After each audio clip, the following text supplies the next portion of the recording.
All right, it is my privilege to introduce our speaker for this fall faculty workshop, Bryan Alexander, who's an award-winning, internationally known futurist, researcher, writer, speaker, consultant, and teacher in higher education. He completed his English language and literature Ph.D. at the University of Michigan in 1997 with a dissertation on doppelgangers in romantic-era fiction and poetry. Then Bryan taught literature, writing, multimedia, and information technology studies at Centenary College of Louisiana. There, he also pioneered multi-campus interdisciplinary classes while organizing an information literacy initiative. From 2002 to 2014, Bryan worked with the National Institute for Technology and Liberal Education, a nonprofit working to help small colleges and universities best integrate digital technologies. In 2013, Bryan launched a business, Bryan Alexander Consulting, and through that, he consults through higher education in the United States and abroad. Bryan speaks widely and publishes frequently with articles appearing in venues including the Atlantic Monthly, Inside Higher Ed, the New York Times, the Washington Post, and the Chronicle of Higher Education. Bryan's book, Academic Next, The Futures of Higher Education, in the Johns Hopkins University Press 2020, won an Association of Professional Futurists Award. And his latest book, Universities on Fire, Higher Education in the Age of Climate Crisis, appeared in 2013. Both books you can view afterwards outside. He brought a few along. He is currently working on a new book, Peak Higher Education, How to Survive Emerging Academic Crisis, under contract with Johns Hopkins. Bryan is currently a senior scholar at Georgetown University and teaches graduate seminars in their Learning, Design, and Technology program, and he's here to talk to us today about the future of higher education. Welcome, Bryan.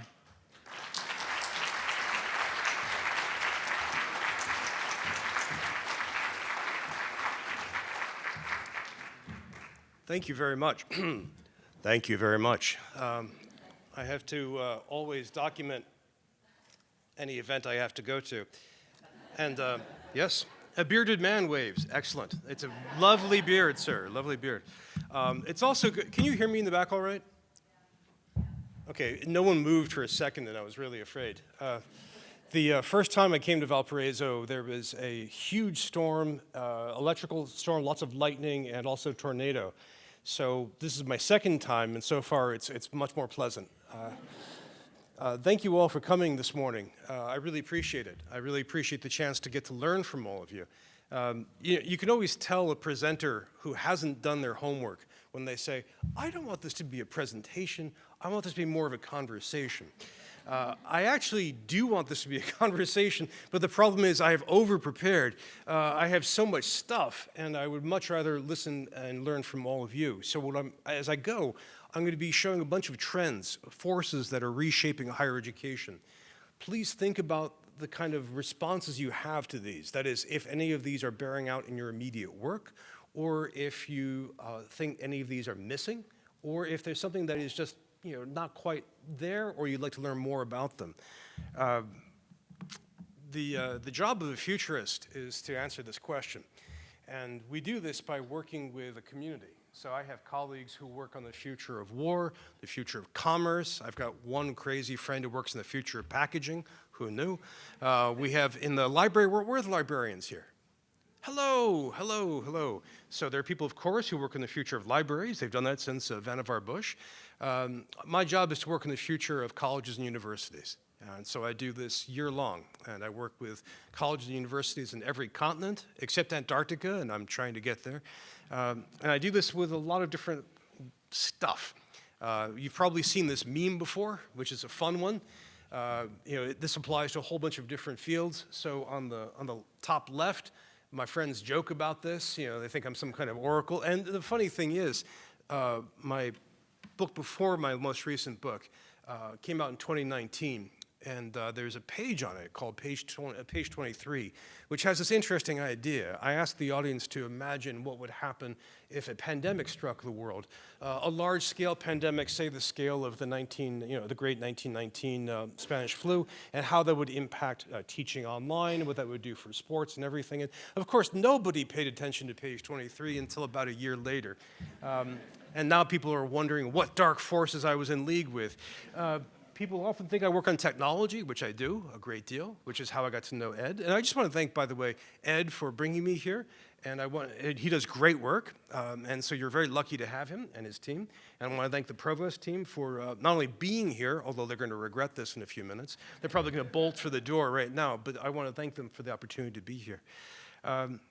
Also on the right, there's the mystical idea that people think that this is a visionary thing, which to an extent it is, although I do have a crystal ball at home I use as a prop, along with a collection of magic 8-balls, which are a lot of fun to have. But really what I do is this bottom thing here on the right, which is I research every day and try to grasp all the pieces of the puzzle of the future of higher education. And I put this all together online.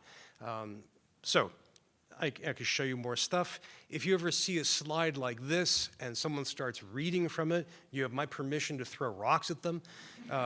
This is a list of the trends that I track. And I'm just showing you here just to get a sense of how complex the problem is, the future of colleges and universities.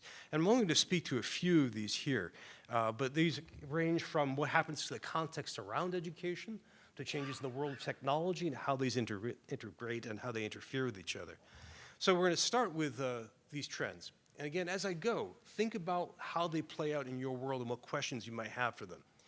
How many of you like to start learning about something by looking at the big picture first and then zooming into details? Okay, so this is for all of you. We're going to start with this right now. We're going to start with the biggest possible picture, and we're going to circle back to this at the end. Let's think about the globe. It's trivial. It's a cliche to talk about globalization of higher education. But I want to speak about this very, very precisely.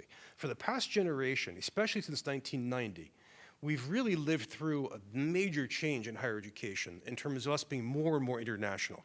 That is, we have more and more international students going to classes in the United States. We have more international faculty.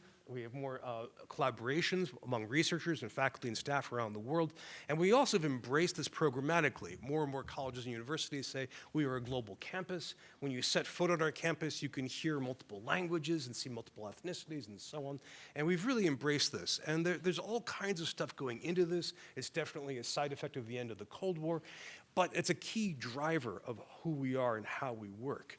Now, any trend tends to elicit countervailing force.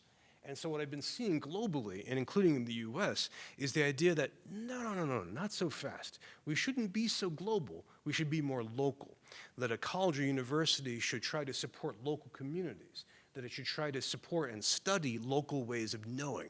And we've seen this, for example, in Turkey, where the Turkish government has been trying to get universities to have an emphasis on Turkish versions of Islam, both in religious classes as well as in folklore.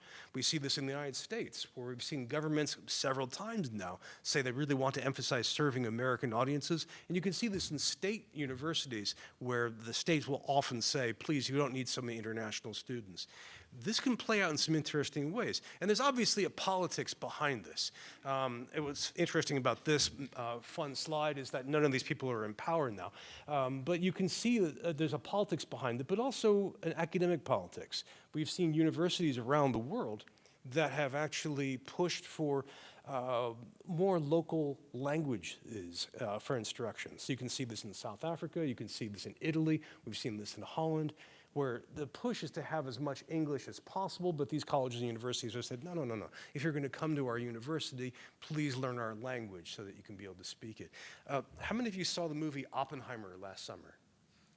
There's this great throwaway bit in it where Oppenheimer goes to Holland and he has to give a talk. So he teaches himself Dutch on the way over, and he gives a talk in Dutch. And people are, that's pretty good, yeah.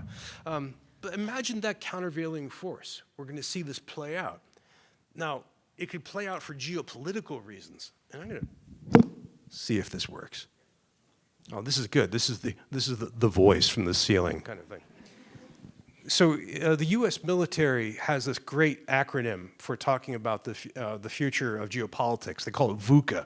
And I think you have a building that, or a program called that. So just so you know, I don't know if you've heard this joke before, but this is what it stands for in the military.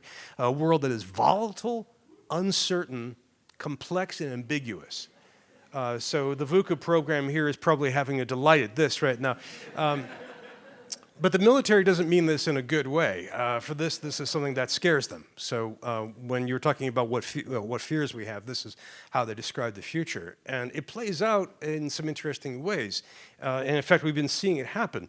And so let me just quickly walk you through some of the three big reasons, and then I'll tell you why I'm mentioning them.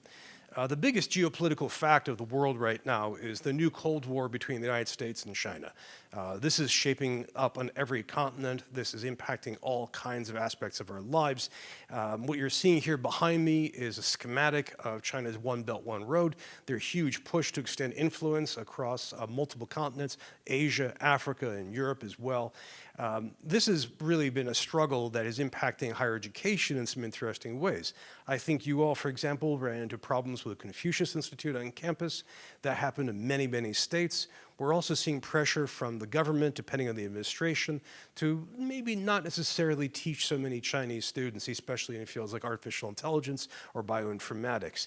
If you read the Project 2025 document for the Republican Party, it is clear that China is the enemy number one, and it wants to reform every government office in that direction. Whatever you think about politics, whatever your stance, it's pretty clear this is a very strong dynamic. It's going to continue to influence the U.S. We rely on China for about 1/3 of international students in the U.S. That number could easily drop pretty quickly with strong implications. Now, what gets more media attention than that is, of course, Russia's war in Ukraine, and this is played out in academia in all kinds of ways. We've had universities and colleges that have pressured people not to teach so much Russian culture, be it music or literature. We've had partnerships between Russian, European, Russian, and American colleges and universities breaking up, and some of us have been hosting Ukrainian academics, either physically, because they're refugees, or online. Now, what really gets even more attention, and will probably come roaring back in about a week, is, of course, Israel's war in Gaza. And I don't need to tell you how impactful this has been across higher education, but it's really important to think about what is, in effect, a regional or small local war, and how that roils the universities and colleges across the United States. So again, all these geopolitical factors look external to academia in the United States, but they reach us and they interact with us in a lot of different ways. Now, in fact, there's a term that's been used in poli-sci called polycrisis to describe all of these at once, because these different crises interfere and interact with each other in many ways. Again, when you're thinking about academics, we have to be surfing that world right now. All right, let's drill down a little bit more deeply, and I'll talk about one of the forces that's the most, I think, reliable in the Futurist toolkit, which is demographics. And it's funny, when you talk about demographics, it's in many ways the worst possible thing to discuss. It's like the Thanksgiving dinner nightmare. Because to talk about demographics, you have to talk about sex. You have to talk about religion. You have to talk about politics. You have to talk about child rearing. I mean, you may as well just not even start, right? It's a terrifying thing. And above all, let me ask, how many of you were born before 1975? Oh, good. Oh, good. How many of you are Generation X? Just curious. All right, all right. You can't speak about Generation X, apparently, but there we are. When we were kids, in the 1960s and 70s, the United States and a lot of the world panicked about overpopulation. This is why China went to its one child per couple policy. If you look at American pop culture, you can actually see Hollywood movies about overpopulation.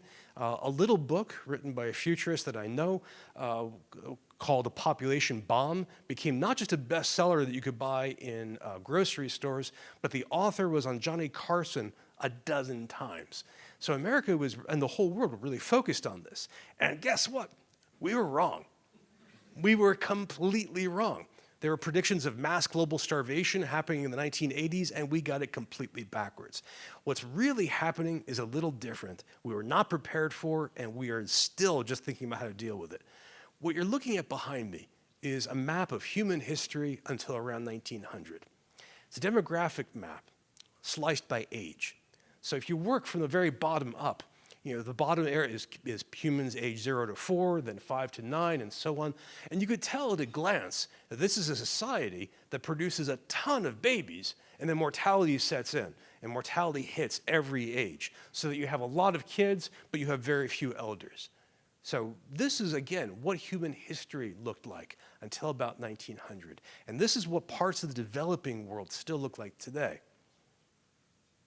Then we did this. And we know exactly how this worked. We know it's not controversial. So take a look at Germany, for example. You can see there are more teenagers than there are little kids. There are more middle-aged people than teenagers, and more people in their 50s and 60s than anybody else. We took this pyramid and we flipped it upside down. Now, how do we do this? We know exactly how. We got richer.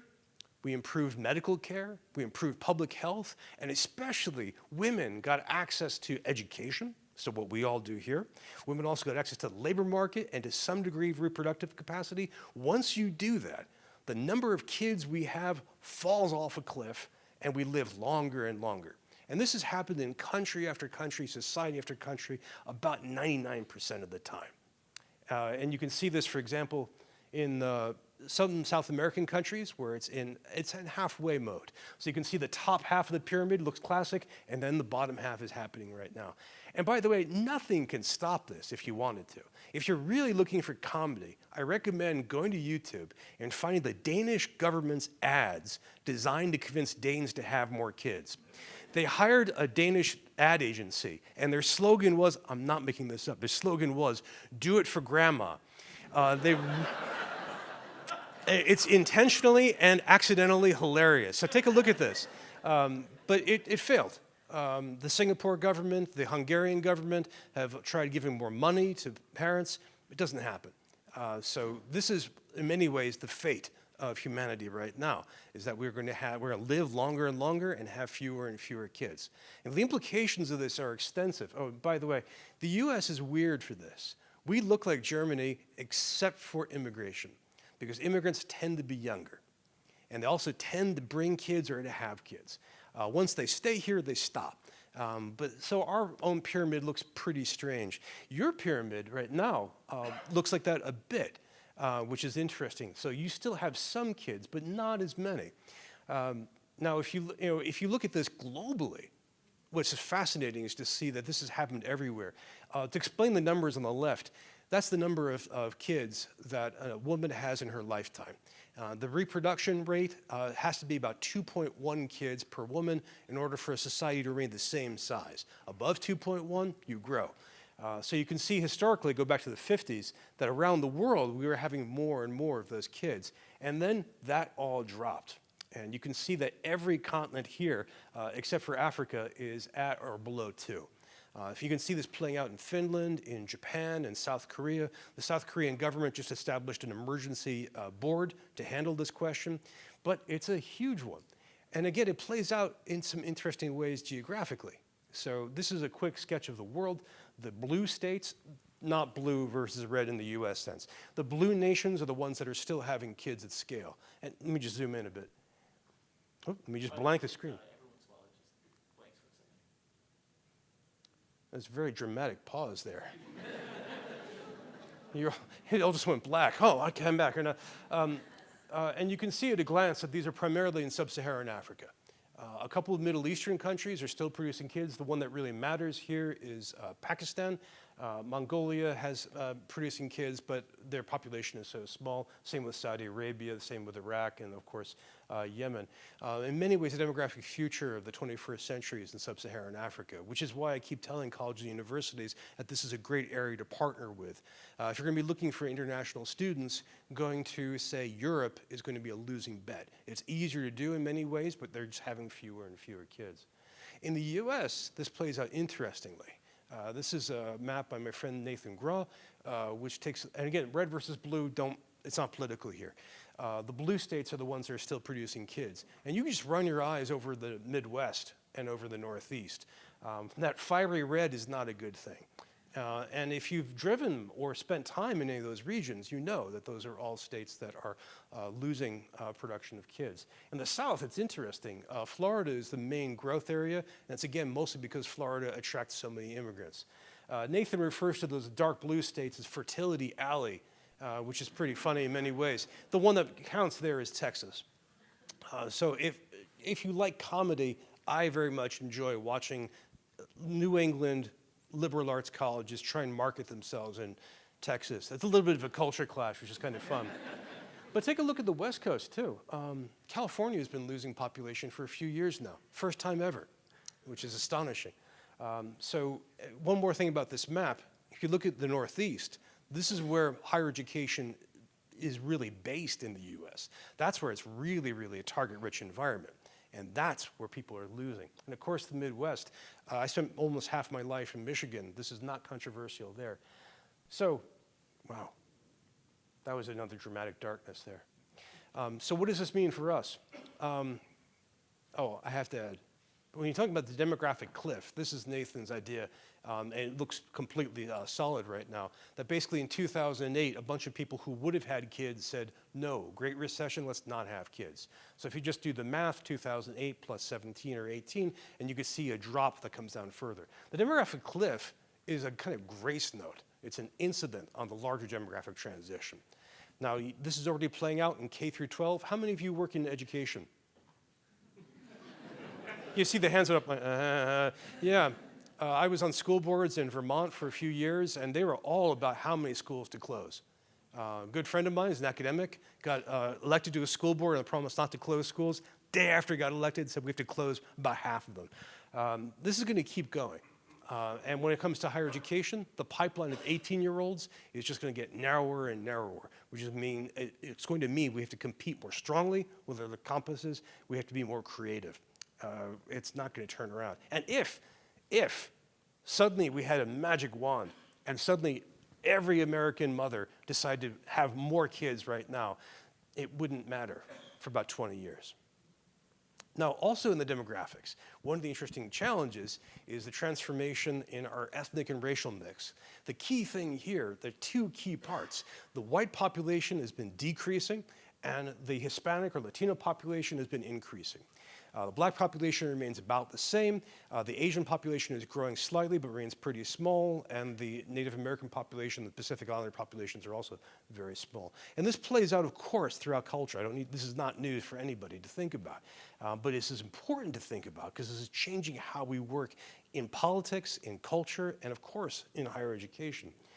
This plays out some interesting ways. You could take a look at the county level to see where some of the changes are happening.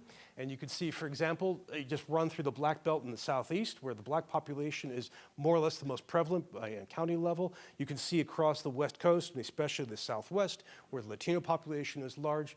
You can cut this in another way, and you can take a look at it by generational differences, where the Generation Z is much more diverse. Again, you can see that the Hispanic population is 1/4 of the size of it. And you can project this forward a bit. And this is a little tricky, but you can really project it forward to see that if this continues, that we'll see the white percentage of the population drop below half at some point, and it will become a majority-minority or minority-majority nation. So this has implications for us in all kinds of ways. We saw this starting in 2020 with the rebirth of Black Lives Matter, and this has occurred across all of higher education in terms of how we structure our curriculum, trying to make culturally responsive curriculum, how we handle staffing, making our staffing more representative of the nation as a whole, how we do professional development, how we can teach, for example, culturally responsive pedagogy. Our administration, not only does it become more representative, but how does it change to become more supportive of marginalized populations, how we change student support, and of course, even campus grounds.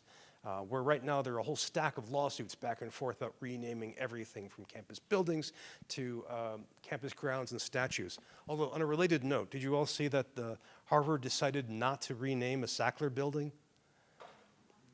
Yeah, they said that keep the money and keep the name. So another aspect to think about, let's narrow this still further into the college and university life. Has to do with the students who come to us and how they are changing. If you look at mainstream media, or if you read, such as NPR or the New York Times, they will still really imagine the typical student as someone who goes far away for college. They go to a 4-year undergraduate degree. They usually have family who've gone to college, and they complete their degree in 4 years. Like I said, this is a bit of a fantasy. You'll have to turn off airplane mode. Okay, I will do that. Man, that was pretty funny. That is a niche population in the US, and it's a niche that's getting smaller. In many ways, the typical student is more likely to be a commuter student, and this is changing in some other interesting ways. We have more and more students who are adult, and if our demographic change keeps going like it is, we're probably going to have to pivot and teach more and more adult learners. When I talk to community colleges, like, yeah, of course, we do this all the time. But this is harder for, say, a liberal arts college or a research university focused on 18-year-olds. We also have an increasing number of first-generation college students. And I was just talking with a chemistry professor about this. This is a fascinating challenge for us because we've basically maxed out the population of students whose families have gone to college. We've taken care of all of them. We've enrolled all of them. Now we have to get everybody else. And this is a challenge that's very, very difficult because higher education is like an alien world or a cult. I mean, if you join us, you have to learn what a bursar is, what a credit hour is, the difference between a major and a minor. And if you've had a father or an aunt who has gone to college, it's not such a big deal, but otherwise, it's pretty strange. Beyond that, we have a large number of veterans. And this is something that we don't talk about in higher education very much, which is too bad. But we've been fighting the longest war in American history, so we have a large number of veterans who have special needs, and we have a growing number of students with learning disabilities for reasons we partly understand, the huge success of neonatal intensive care units, the improvements in our acceptance of mental health, and partly for reasons we don't understand. If you wrap this all up, our student population is more complex and I think a lot more interesting than it used to be. It's also more expensive to support. This requires a lot more training and more staff. A further development that has happened, and this is one that's really, really striking. If you've looked at intellectual history for the past 200 years, you know that there's been this idea that we are a more secular age than we used to be. And if you look at Europe, this is definitely true. You take, by any measure, the number of people who declare themselves to be members of a certain faith, who go to a church or synagogue, and so on, that number just fell off a cliff. And throughout the 20th century, that number's been very low, and it's still very, very low in Europe. In the United States, this didn't happen. We remained a nation of belief until around the year 2000. And then every measure of that has now fallen off a cliff. So here, for example, if you just take a look, asking the question, do you happen to belong to a church or a synagogue or a mosque? And you can see the number is about 3/4 for a century, and then it hits 2000, and now we're below half for the first time in our history.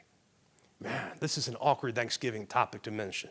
But this has all kinds of implications for our society in all kinds of ways. You can see it playing out in politics, of course. You can see it playing out in popular culture, of course. But it plays out in higher education. A religious institution, like, say, a Lutheran university, has to struggle with this. I work with a lot of Catholic universities, and their responses are very interesting. I went to one Catholic university in Texas, and after an hour, they said, please stop using the C word. I thought, what was that? Catholic. Well, you're a Catholic institution. Yeah, but we don't talk about that. Okay, some Catholic universities have emphasized themselves as social justice campuses instead, which is legitimate for their history, but it's really challenging. You also have to think about religion professors, and I think you just tenured a religion professor? Or theology? Yeah. Man, that just killed the vibe there. Everyone got really quiet. But that theologian has now got this extra problem of how do you teach students when their beliefs are dropping away. Now, further, this is the killer. And I know you've been talking about this, but this is something which most faculty do not talk about. And actually, when I've raised this topic before, I've gotten some fun pushback. So the key thing you want to think about is for those of you, Generation X and older, you lived through a golden age in American higher education enrollment. For about 1982 until 2012, we expanded the number of students like we've never done before. This is akin to the birth of land-grant institutions or what happened after Sputnik. But we just massively grew the number of students we've got. It's tremendous. That period doesn't have a name, actually, but it's really astonishing. This is when we decided that everyone should go to college. You know, the more college experience, the better. We did all of that, and then we hit 2012. And every semester since then, that number went down. A little bit at a time, sometimes 1%, 2%, during COVID, 4, 5, 6%. And last fall, it rebounded by 1%. Is that a dead cat bounce? We don't know. But we are massively below where we were. And this number doesn't seem to be coming back. Why does this matter? 2 reasons. Most institutions in the United States depend overwhelmingly on tuition and fees to pay their bills. So if we have fewer students, you see the problem. Second problem is our nation is committed nominally to having college for everybody. Well, we're not succeeding at it. We're going backwards. What does this mean for us? How do we compete for these numbers?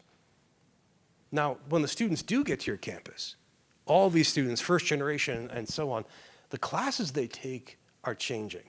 And I'm showing you this graph. I'm a humanist by training. My PhD is in literature. I'm not showing you this graph from any kind of sense of delight. This is just data. Right? We're looking here in the 2010s at what people got degrees in. And the vertical axis is the type of degree, and the horizontal axis is the change in those degrees. So on the top right, you can see the ones that were growing, and the bottom left are the ones that are falling. And I don't think this is going to surprise you, but let's just take a look at the data for a second. So you look at the top right, computer science, the growth is about 140%. Followed by nursing, exercise science, computer electrical engineering, health and medical, environment and conservation, math and statistics, biology. You see a pattern there? There's a certain kind of tendency there. And the growth isn't 2%. We're talking about growth of 50, 75, 80%, huge booms for those fields. Now let's look in the bottom left. Let's take a look at how they're doing. Religion, humanities, humanistic studies, area studies, history, English language, literatures other than English, and those are dropping by 25, 30, 40%. This is a nationwide tendency, and you can find exceptions everywhere. Whenever I show this slide, I will have somebody who says, well, my department's great, good for you, fantastic. I'm glad you did that. But for every one of you, there was someone who's doing really, really bad. And people complain about this. They say, well, this is the result of STEM brainwashing. I always love that phrase, right? And we could complain about it. We could say, well, we need more people with degrees in the humanities. Sure, absolutely we do. But this is the way things are happening. Students are voting with their feet. They are majoring in certain fields. And this obviously has implications for everything in the United States. Research One universities have to figure out how many people they're going to generate PhDs with in these fields. And of course, including you, have had to think about what programs you get to support. Again, how do you respond to this? There's some interesting challenges. So one is simply to reduce the humanities. We've seen this at University of West Virginia, for example. You could talk about shifting the humanities to service units. That is, when I was teaching at a small college and we had, English majors, what a great thing, right? Well, instead, how about fewer of those majors and more intro to English? Classical studies is like this in many ways. Most universities and colleges don't graduate people with a PhD or a master's or an undergraduate degree in classics. Instead, the classics department teach introduction to myth, introduction to classic civ, that kind of thing. We could decide to just pay money to maintain this for the common good. Some people make this argument by saying that the world is increasingly facing technological threats, so maybe we need more humanities people in order to help us think about them. Or we hope that this is going to rebound, that at some point someone's going to say, Jane Austen is pretty cool, and they'll come back to that. I see zero evidence of this so far. In the world at large, the non-academic humanities are doing pretty well. If you look at bestseller lists, you can find a lot of history. People are interested in questions of ethics. You can see that in movies and in TV. But the academic humanities, not so much. Now, overall, every country that I've been to, nobody is confident that their quality of undergraduate teaching is good enough, except Harvard. Everybody else thinks they need to improve it, which is why every campus thinks about having an excellence center, a teaching and learning center, more professional development, and so on. And sometimes it comes from government, sometimes it comes from nonprofits or businesses, but sometimes it comes organically. But we still have this idea. If the quantity of students is dropping, maybe we have to improve the quality of their experience. So we improve how we recruit them, we improve how we support them, we make sure they graduate, and so on. That shift may just be happening now, and this can occur across all these different domains. In terms of including our services, so we have more wraparound services. It may be that we actually take scholarship of teaching seriously for once. We may have more teaching and learning centers, and so on. This is a big shift for us, especially after a generation of emphasizing quantity. Now, how many of you are economists or business faculty? I like how you raised your hand so clearly. Everybody else, the economists, are hiding right now. We have a finance professor here, right? This is good. I have to show you this this bit of data because this is crucial to the world that we inhabit. By the way, am I going too fast, too slow? This is okay? Okay. There have been changes in the economy that we swim in that impact us in some interesting ways. I talked to a president of a Midwestern university, which I can't name, and I asked him where his students get jobs afterwards, and he said, I don't know. I said, whoa, wait a minute, wait. You're the president. You have to know this. And if you don't know, you have to make it up, right? And he said, no, I honestly don't know. So well, what happened? He said, well, we used to teach the kids whose families worked at factories. So they were either line workers or they worked at supporting the factories. They didn't go to college. They wanted their kids to have college so they get a degree and have a better life, the American dream. And often that meant middle management in those factories. I said, well, what happened? He said, well, we closed all the factories, and now I don't know what our students do. That's been happening across the country in all kinds of interesting ways. Back in the 1970s, we thought we were going to deindustrialize the labor force in the US, and instead we're going to work to a creative economy or the information economy. People are going to work in creative and knowledge industries. Half of that came true. Very few people in America actually work in industry right now. Also, very few people work in creative or knowledge industries. So if you take a look at Apple, which has one of the most powerful companies in the world, it employs vanishingly few people in the US. Instead, the biggest sector for the labor force is the service economy, where we work in service jobs. We haven't really prepared for that, but that's where we are. We're also seeing a decrease in long-term employment, more towards a gig economy, short-term employment, which the Australians refer to as the American economy. And we're also seeing jobs that require more technology. So we don't have many jobs for computer scientists doing coding. What we do have is lots of jobs where you have to do some computer work as part of it. Now, all of this is a different landscape that we're preparing our students for. Furthermore, and this is in many ways the most detail-oriented slide I'm going to show you, and in some ways the most scary slide I'm going to show you. So you have to buckle up for this one. This is a chart of income and wealth inequality over the past century. It's taking a look at 4 Anglophonic countries, the US, as well as Britain, Canada, and Australia. The vertical axis is inequality. The higher, the more unequal. So if we were at 100%, it would mean Jeff Bezos owns everything and the rest of us are broke, right? And the horizontal axis is time. So if you start back, 1910, 1920, we were pretty good at income inequality. We produced a lot of it. That was the age of the robber barons, the Gilded Age. And then something astonishing happens. I'll explain why this matters to you in just a second. From about 1915 to about 1950, all of that income inequality collapses. And we know exactly why. We had 2 world wars, which destroyed a lot of wealth. We had a Great Depression, which ditto. And at the same time, all these countries had policies which redistributed the wealth. So in the US, think about the New Deal. In Britain, think about national health care. I mean, all kinds of stuff. So check this out. This is why it's important. From about 1950 to about 1985, we were the least economically unequal we've ever been. Economic historians call this the Great Compression. And this sounds kind of weird, but if you take a look at pop culture from the period, go look at a movie or a TV show from the period. When they show rich people, they look middle class to us today. They tend to have smaller houses than you would think. They tend to not look very much different. That's when we had high taxation.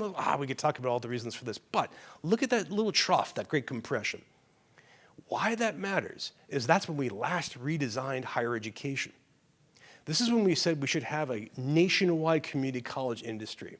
That's when we invented the Department of Education. That's where we said student loans would be handy.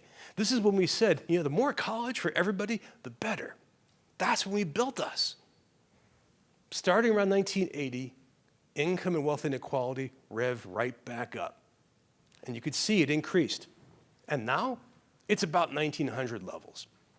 A Swiss reinsurance company refers to our time as the New Gilded Age. Now, a Swiss reinsurance company is not exactly a Marxist outfit. They're not Bernie Sanders fans, right? They're talking about investment opportunities for their clients. And that's where we are right now. If you want to understand why colleges and universities are so dislocated, it's in part because we were last built for a time that doesn't exist. And you can see this. If you look at the websites, if you go to the campus of a school like Stanford or Middlebury or Princeton, they're open about this. Come to us and you will join the 1%. They're straight up clear about that. Some of them kind of hide it a little bit. They soft pedal it a bit. Some of the liberal arts colleges will say, join us and you'll become a community leader. They don't mean a community organizer. They mean a leader of IBM, right? This matters for us as well when it comes to fundraising. There's a debate in the fundraising community right now, everywhere from higher education to museums, which is, do you try and go to a room full of people and ask everyone to contribute a little bit of money, or do you focus your efforts on one high net worth value individual, partner with them so they give you something? That latter approach pays off pretty well. If you've been watching charitable giving for the past couple of years, you've seen multi-million-dollar gifts to a number of institutions from folks like Michael Bloomberg. Okay, on campus, this is played out in some interesting ways. And now I have to ask you a math question. What's the discount rate for Valparaiso University? I'm hearing 65%. I'm sorry, I feel like an auctioneer. I hear 65, 65. Do you hear something? What is it right now? 68%. Okay, just so you know, that you can say that means you are unusually knowledgeable for American academics. Most faculty and staff can't answer that question. I know. I'm glad of the aware part, not the adverb about frighteningly aware. Most of the time, we don't talk about this. And outside of academia, nobody knows this at all. Americans are obsessed with our sticker price. And they should be in many ways. I've been forecasting for a while when the first college or university is going to cost $100,000 or more a year to attend, about a year and a half. We've got a whole bunch that are in the 90s right now and enthusiastically rising. Right? But the key thing is the discount. And nobody knows this. But our pricing is about as transparent as medical pricing. And this happens because of this. See, if we were all economically fairly equal, we could get away with charging more or less something close to the same. But because we were more and more unequal, we have that one student whose family pays 100%, and they subvent and support the 6 other students whose families don't have that much money. And this number just keeps increasing. If you ask economists about this and chief financial officers, they say flat out, this is unsustainable. And it's playing out in some interesting ways. There's another Midwestern small college, which I probably shouldn't name except to say it's Kenyon, that has a donor who is now a board member. And because he's a big donor, he keeps offering suggestions for the campus to do. And because he's a board member, he has a status. He can get some of these positions across. So he had some buildings on the campus before he came, and now he has some new buildings since he came. So you have to wonder how many wealthy families are going to say, well, if I'm supporting all of you, I'd like a little bit more say in things. Now, all of this is based on this idea that we should all have some college experience. And I know all of you in the room think this is a social good. And we can find statistics for this. The more college experience somebody has, the better their health outcomes, the more civically engaged they are, the more money they tend to make, and just generally speaking, that's pretty good. That consensus seems to be breaking up right now. And part of it's for political reasons. I love this photo because it's now a historical relic. This is when Trump and DeSantis actually pretended to be friends. But one reason is Republicans in the US, about a third of the population, have very, very low opinions of higher education. It's not just them. If you look at majorities of us, according to Gallup polls, majorities of Americans are suspicious of us. About half of parents want an option for their kids, which is not higher education. Our reputation continues to shrink. All of those trends I'm showing you are the forces that are playing on us right now. Think about them as hands on a potter's wheel. They're all adjusting us. We have to respond in all kinds of different ways. Now I want to talk about technology. And here's a question for you all. Which is the country that first invented a drone with a chainsaw? Who do you guess? I hear whispered. You would think, right? You would think. You blame Canada, right? No. I mean, very clever. The nation that gave us the BlackBerry, right? And they have a lot of forests. No. Who do you think? See, nobody said the U.S., and that depresses me. And it wasn't us. I mean, it should have been us, right? Who would do this kind of bananas thing, right? But this should have been us, right? But we didn't do that. I actually had to give a talk at a Kentucky university once in a room like this, where they were showing off their drones. And in the middle of the whole room, there was a nice buffet spread. So all food and all this floral stuff. And they were zooming around a nice drone. And the drone had a camera, which is showing us. That was pretty cute, right? And then one of the drones buzzed the buffet table, which had sterno cans, right?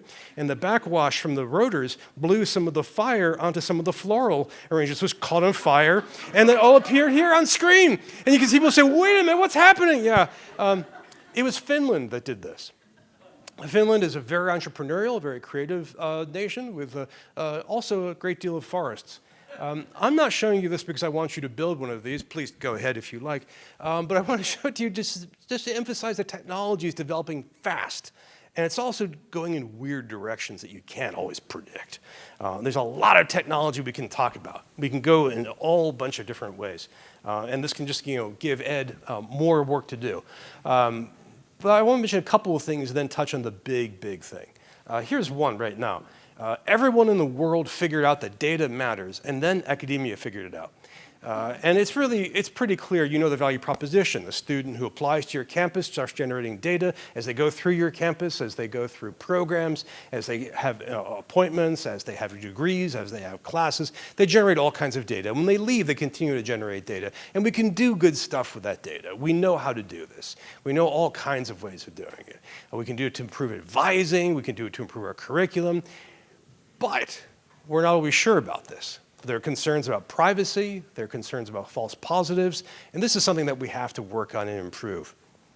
There's also perhaps the biggest technology outside of AI to think about. How many of you have used a virtual reality headset of some kind? Okay, good. If you haven't, it's a bit like the Matrix. Being told about it isn't good enough. You really do have to put the thing in your face, put a computer on your face and walk around like an idiot. It's really important to do that because the immersive experience is so powerful. My favorite example was I used a document, a website that was a horror movie. And I put the thing on my head, and I'm sitting in a haunted house. You could tell because it was all decrepit, looked kind of like Detroit. And you had a witch in front of me, a stereotypical witch with a big nose and a big hat, and she was whispering at me, and you're going to hear mice in the background. Oh, it was great.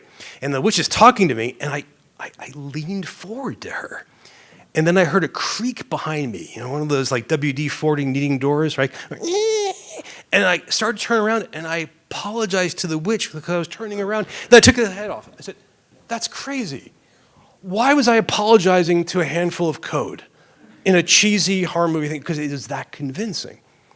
I mean, the immersion quality for this is really strong. I mean, there are two reasons people talk about using VR in education. One is visualization, because you can visualize things that your students can't easily get to. So you can visualize, the Arc de Triomphe. You can put students in the middle of a hurricane safely. You can make them take a look at a cell or take a look at a molecule, but also because of teamwork and facilitation. This is why Meta invested so much money in virtual reality, because they want to compete with Zoom. Now, how many of you have used augmented reality? Okay, a couple of hands have gone up, but the hands are right. The rest of you are wrong, because you all have. Augmented reality refers to just tying the digital world to the physical environment in some way. So if you've used Google Maps when you're driving, for example, that's a form of augmented reality. You're not supposed to be using when you're driving, but we all do, or when you're walking around. If you've ever played Pokemon Go, for example, there's a fun game called Zombies Run, where you put this on your headset, and it tells you, welcome to your mission. You're being pursued by zombies. You must now run. It's an exercise game. And you get points. And as you run, you hear behind you, you hear all monsters. So you run faster. So if you see a jogger running, looking kind of scared, this might be what they're playing. Augmented reality and virtual reality have all kinds of pedagogical powers. Now, if you combine them, you have something called extended or mixed reality.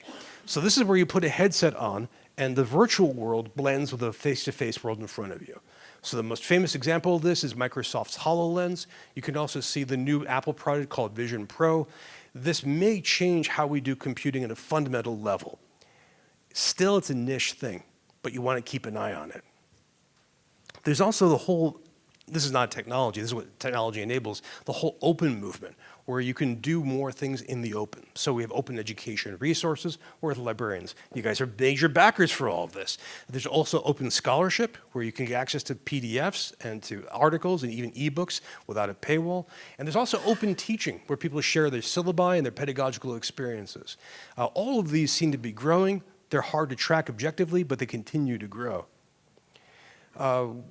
Then there's automation. Now here in the Midwest, I'm always excited by this because I go to the West Coast and the East Coast and say they're robots. And they're like, what? What are robots? We haven't seen them before. I'm like, go to the Midwest. This is where we have industrial robots all over the place, right? Well, let me introduce this. So a few things about AI.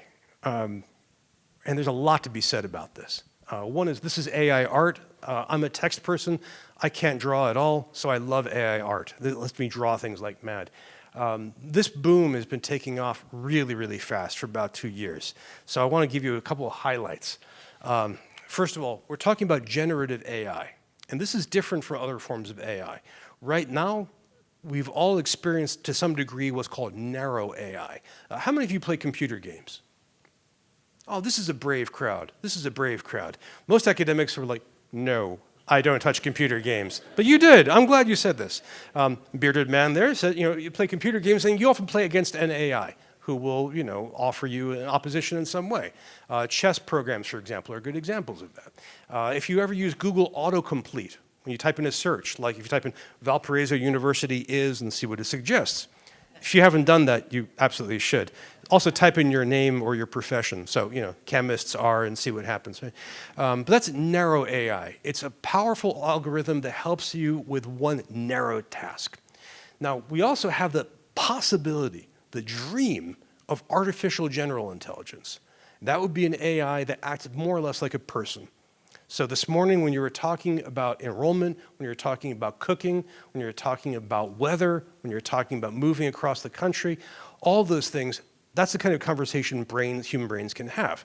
We don't have this skill quite yet, but that's what we're hoping to do in AI. And beyond that is artificial intelligence that's smarter than us, which we could almost certainly use, which we call superintelligence.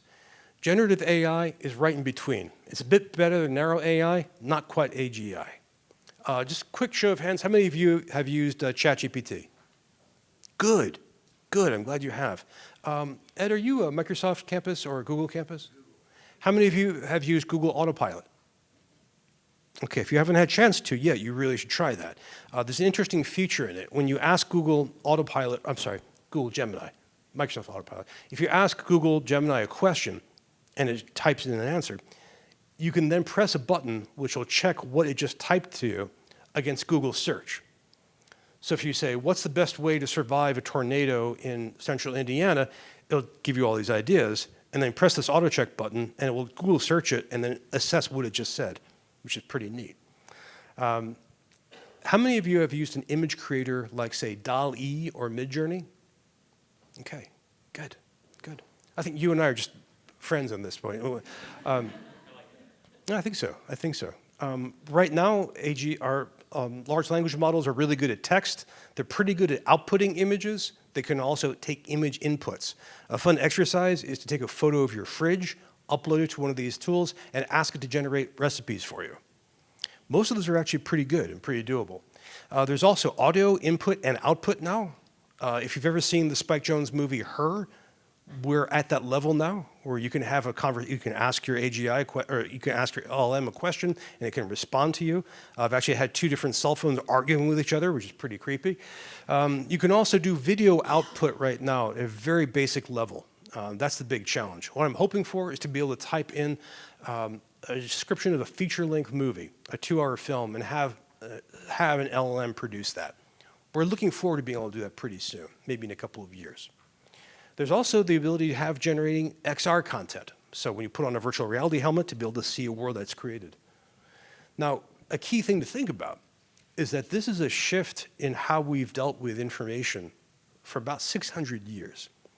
So if you go back to Gutenberg, all of our technologies for information have been publication technologies.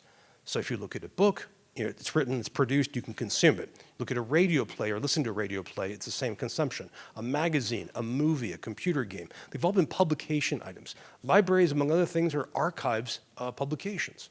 This is what web pages are. Someone produces a web page, you consume it. We're used to this right now. Google search is an index of publications. Your library catalog is a search of publications. Your bibliography is a search of publications. Generative AI is not that. Generative AI is closer to an oracle. You type in a question, you make it a request. So all the keyword knowledge that you learned from typing something into Google doesn't really work that way. So this morning I was typing into Elon Musk's AI called Grok, saying, please draw me a university after climate change. And it came up with this. That's a very, very different way of interacting with information that we haven't quite had before. It's an interesting one. That's why we think about this as generative. And when I mentioned taking a picture of your fridge and asking for recipes, it's not going online to find those recipes and sharing them. It's making them up, which is one of the reasons why it makes mistakes. But this is a very profoundly strange way of thinking about information. It's one of the reasons generative AI is so unsettling. Now, people talk about the threats AI poses to the human race. I think it's more interesting to think about the threats that AI is itself facing. All this AI talk we have could stop within a year. There are a few reasons for this. One of them is that there is no business model for generative AI. It costs billions and billions to make the tools like ChatGPT, and they don't make money back. If you go to ChatGPT or OpenAI, you can pay for a subscription, and that gets them a little bit of money, but doesn't bring in the 10 billion they need every year to stay alive. How many of you use Microsoft Office? Everybody, just about, right? There's nobody on earth who didn't use PowerPoint before, but said, oh, it has AI? Now I'm going to buy it. No one's going to do that. The same with Google, right? No one's going to start using Google Slides because it has AI now and they're going to pay for it. So there's no business model. This is a problem.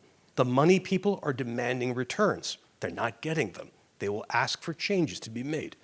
Here's another problem. We could regulate the heck out of this stuff. The Italian government actually blocked ChatGPT from the nation of Italy for a few months because they thought it was a security threat, which it more or less is. We could have governments all over the world who are afraid of deepfakes, who are afraid of privacy violations, who want to protect an industry. I mean, Hollywood lobbyists right now are going to Congress and saying, please block this. This is scary for us. Further, there's cultural problems, cultural resistance to all this. How many of you saw Dune, the movie? Good. Good. If you haven't read the book, which you should, by the way, if you're ever feeling bad about your writing career, think about what happened with Dune. Frank Herbert was a published author at that time, a journalist and a novelist. He took Dune to more than a dozen publishers. They turned him down. You know who finally published it? Chilton. If you don't recognize that name, they make car repair manuals. And he was like, I'll just get this book out. It's, who cares, right? Now it's considered the great American science fiction novel, right? It's always on sale. It's a landmark, right? So if you ever feel bad about your publication, think about Frank Herbert going, heck with it, see what happens, right? But in the novel Dune, humans meet AI and we decide to ban it. We block it completely. So if you watch the movie Dune, you'll see there aren't any computers. They're actually humans who have trained themselves to be intensive processors of information. Are we at that stage yet? Not yet, but close. People are very unhappy. Hollywood writers despise the stuff. You may have seen Scarlett Johansson getting in an argument over ChatGPT about her voice. I don't think she was right, but it was a big deal. There's a lot of anxiety when you poll Americans and say, what do you think about AI? We usually say it's going to be a negative thing. It's possible that we'll see people push back and not like this. Furthermore, we haven't solved some of the quality problems. AI art is better than it has been, but it still makes some weird outputs. If you ask an AI to produce visuals that include text, the text looks like Finnish seen through LSD. It doesn't quite work at all. And of course, the hallucinations are interesting. How many of you have gotten the fun text hallucination when you search for your own name or something, or you ask generative AI to do that? What have you gotten? Do you remember anything offhand? My wife is a math professor. And is that true? Not at all. Okay. It sent me to MIT, which was really nice. I like that. I mean, it's almost as good as the University of Michigan, but it was, that's pretty good. The hallucinations, we don't know how to stop. We have a lot of methods that we're trying. I could bore you talking about some of them. They're pretty creative, but we don't have a way of stopping that. Now, in a field like, say, literature or writing, that's not as big a problem as it is, say, in dentistry. So this is a major, major problem. Furthermore, the climate impact of this stuff is big. If you're going to run a generative AI program, you need to have warehouses full of machines, all of which, of course, required carbon to burn or to make, and they're going to be running electricity like mad. Put all these together, we could just stop doing AI. One more thing. To train generative AI, you have to feed it lots of stuff. So what they've been doing is they've been scouring the World Wide Web, getting all kinds of content. The Washington Post had a great article where they actually licensed one of these sources, and you could type in your own name or your own page URL, and it would tell you if that was actually part of AI, which is kind of fun. Here's a problem. Lawyers call this rampant copyright infringement. There are a lot of lawsuits about this, and any judge could just call up Microsoft now and say, please stop. Or Google, delete your AI right now. This could happen next week. My point is, this stuff is fragile. It's huge, but it might change drastically very soon. Now, what does this do on campus? Well, we can use AI for research in all kinds of ways. In fact, Nature magazine, the journal Nature, has decided that you cannot cite an AI as a co-author, which is too bad. I was kind of hoping to see that happen.